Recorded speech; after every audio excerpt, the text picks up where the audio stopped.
उठाइए। इसमें हुकुम देव बाबू भी कंस्टिट्यूशन क्लब दिल्ली में मीटिंग में थे, गोपीनाथ मुंडे थे,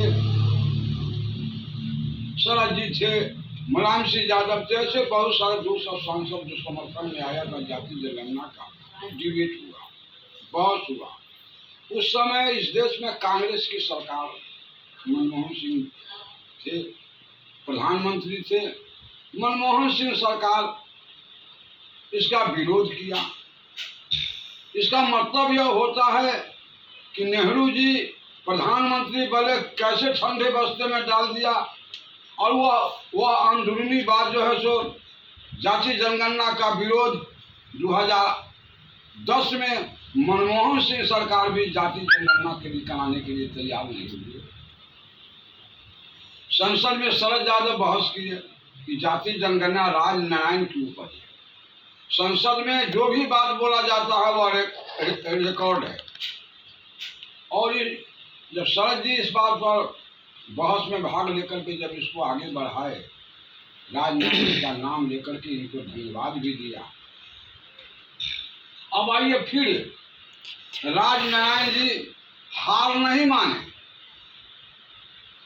जिस तरह से गांधी जी इस देश के फकीर थे, वही फकीर आज राजनारायण है, जिसके पास कुछ नहीं है, न बैंक में पैसा है, चलते फिरते सफल महीना की तरह लोहिया का प्रभाव इन पर ज्यादा पड़ा है। लोहिया जी के तरह एक झोला ले लेते हैं और झोला में एक दो कपड़ा ले लेते हैं, देश घूमते रहते हैं, बिहार भी आते हैं, हम लोग यहाँ भी आते हैं। वैसा ईमानदार मैं दावे के साथ कर सकता हूँ कि इस देश में जो सरकार का सरकारी तंत्र है वह पता लगा सकता है राजनारायण फकीर है। तो एक फकीर गांधी हुआ करते थे, दूसरा फकीर राजनारायण। और यहाँ जो आप ऊपर फोटो देख रहे हैं लोगों को लगा हुआ है, ये समाजवादी विचारों को तपे तपाए लोग हैं, जिन्होंने फांसी पर भी चढ़ा, देश में पिछड़ों का, गरीबों का, कमेरों के आंदोलन चलाए। जाति जनगणना के सवाल तो मंडल कमीशन जो बना था वो भी उठाया, लेकिन कोई चर्चा का विषय नहीं दब सका, चर्चा नहीं हो सकी आगे, क्योंकि वोट का राजनीति था और लोग कहता था कि भाई वोट भी लेना है। तो उस समय जो मंडल आयोग लागू हुआ और मंडल के खिलाफ जो लोग आंदोलन किए, आज भी वह तबका है जो नहीं चाहता है कि जाति जनगणना हो। आज भी खामोश हैं, अंदर से नहीं चाह रहे हैं कि जनगणना हो, इसको गलत दिशा को बोलना चाहते हैं। भाई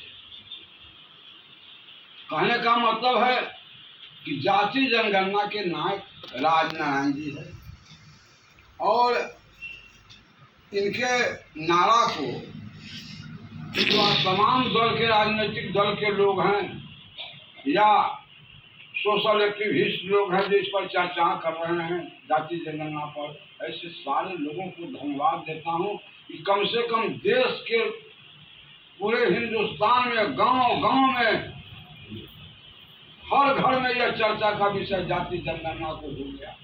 इसलिए मैं मुख्यमंत्री जी को भी धन्यवाद देता हूं, प्रधानमंत्री जी को भी धन्यवाद देता हूं, राहुल जी को भी मैं धन्यवाद देता हूं जो इस मुद्दा को उठा करके लाए।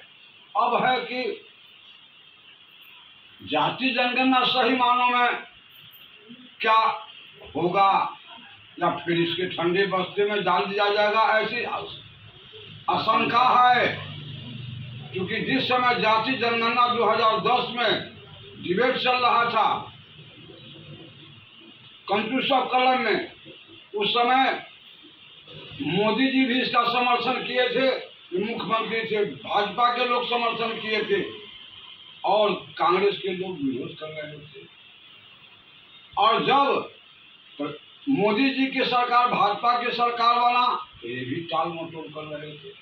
तो 1931 में गुलाम भारत में हुआ, आजाद भारत में कम से कम 95 वर्ष के बाद यह जो शुरू हो रहा है, 95 साल के बाद इस देश में जाति जनगणना का नारा हम मोदी जी के द्वारा हो रहा है।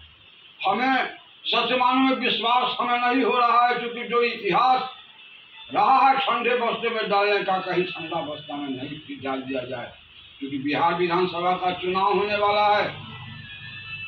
अगर सही मानों में अगर भारत सरकार अगर चाह जाए, 1 महीना के अंदर पूरे देश में जनगणना हो जा सकता है, अगर चाह जाए तब। और नहीं तो फिर कहीं टाल मटोल हुआ, विधानसभा के चुनाव में कहीं वोट भाट लेकर के ये लोग चले गए, फिर एक बार 29 में जो है जब लोकसभा का चुनाव होने वाला है, ऐसा भी चर्चा हो रही है। जो जनगणना विरोधी लोग हैं ये ऐसी चर्चा भी जगह जगह कर रहे हैं कि मोदी जी 31 में जनगणना करावेंगे कि नहीं करावेंगे, उस पर भी हमको शंका लग रहा है।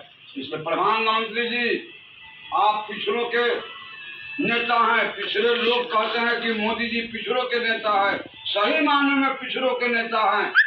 अगर भगवान बनना चाहते हैं, पिछड़ों के सही नेता अगर बनना चाहते हैं, पिछड़ों के मसीहा बनना चाहते हैं, इतिहास में नाम दर्ज कराना चाहते हैं, तो मोदी जी जनगणना कराने के लिए कदम आगे बढ़ें।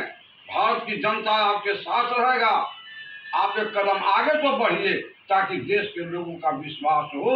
लेकिन आज भी जातीय जनगणना विरोधी लोग आज भी सक्रिय है।